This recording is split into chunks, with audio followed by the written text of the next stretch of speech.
Do I think they're going to give him that much chance? I don't know. What's up guys and welcome.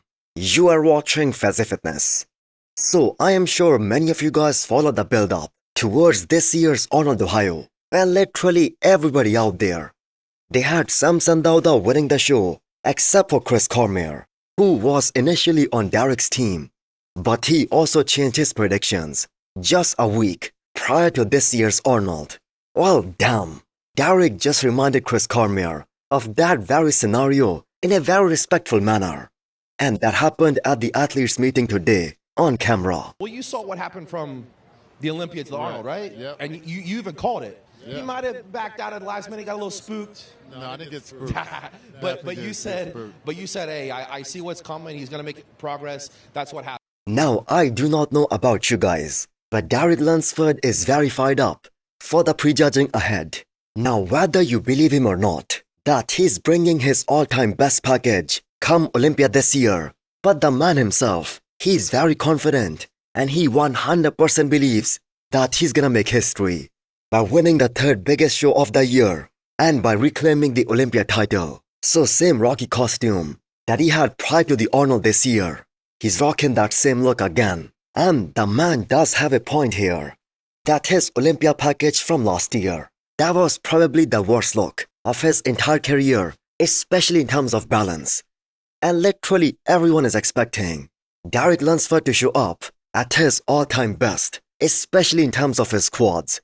Now, so many people out there, they talk about the shortcomings of Derek's physique, that they just completely ignore all the good things about his physique, that he has some of the best skin texture in the entire bodybuilding right now, thinnest possible skin, arguably the greatest back ever, an extreme V-taper, crazy X-frame, some of the best proportions in the men's open. So there has been a lot of things said by Derek in the past few months. So time to back all that up.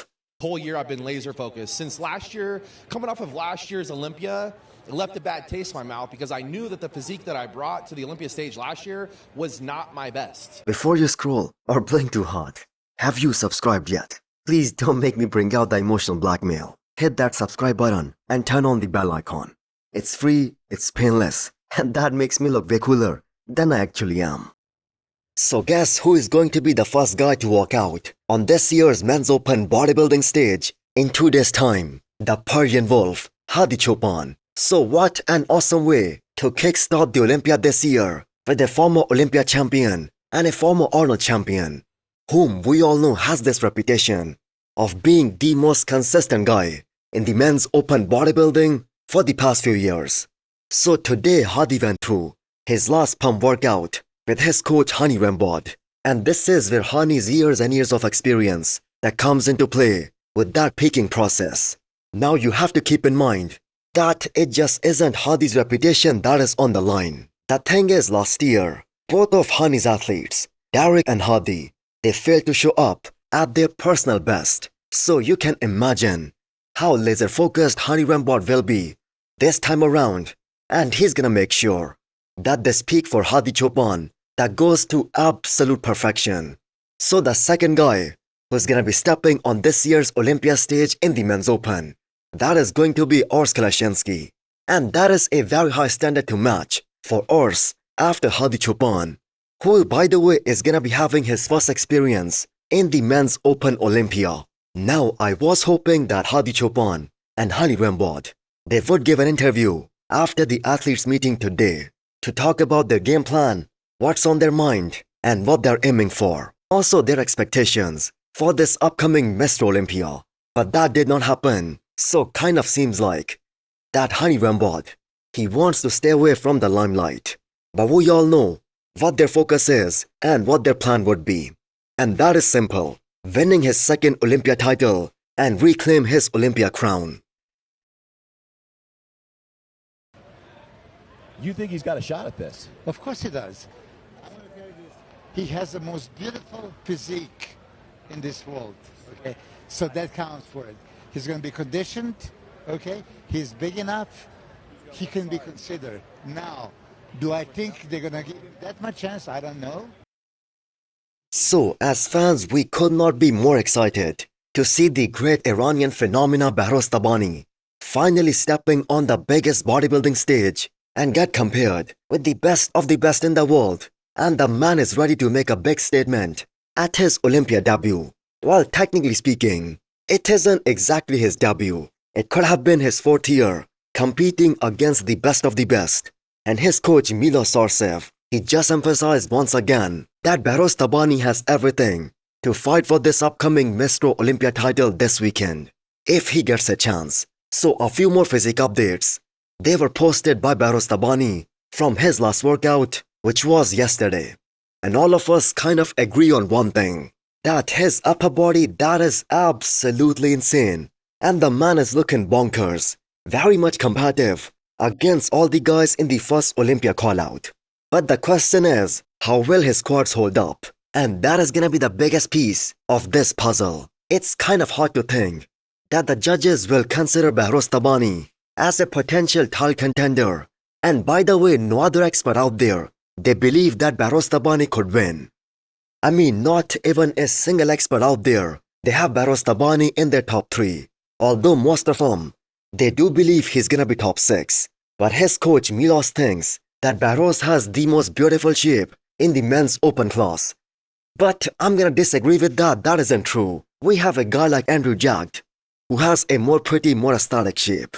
But the question is that, will Andrew be ripped enough and big enough? Because we all know Behrooz Tabani is gonna be shredded inside out.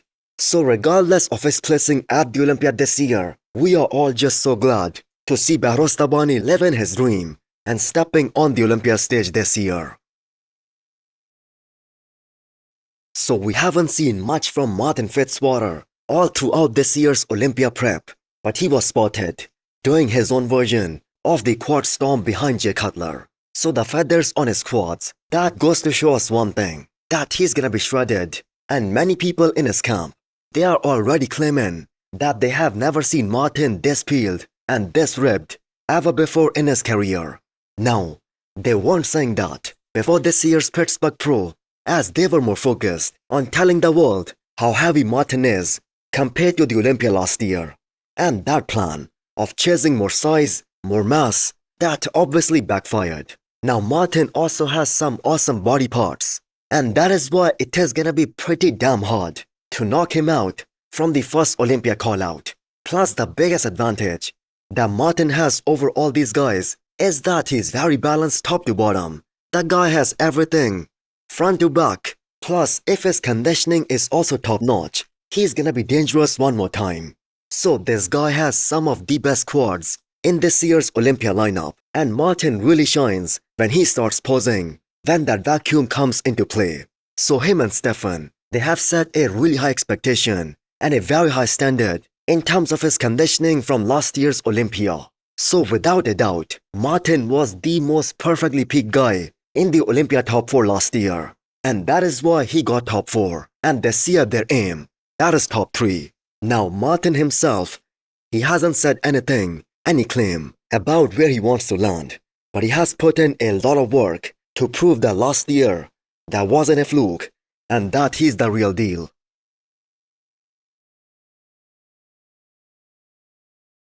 Next up, we have a few days out physique update from one of the most successful 212 IFBB Pro that we saw this year, Jose Maria, aka Mailman, who won 3 shows back-to-back this year. So this guy made a lot of noise when he came onto the scene a few years back in Classic. But just looking at the way his physique has progressed, as he transitioned into a bigger division, it is safe to say that this is where he belonged. Such a crazy 212 lineup this year, as we have 3 guys, Nihat Kaya, Lucas Garcia, and Middleman, all of them making their Olympia debuts this year, all of them hoping to be very competitive in the first call-out, hoping to take away Sean Carida's spot.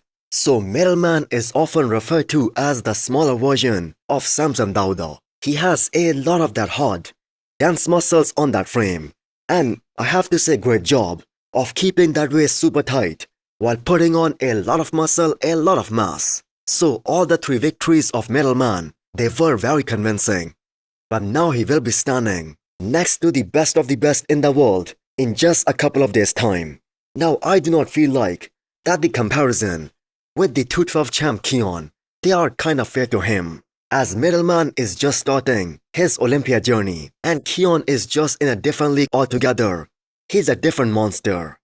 But that being said, it will be very interesting to see how Middleman looks in this year's Olympia first call out.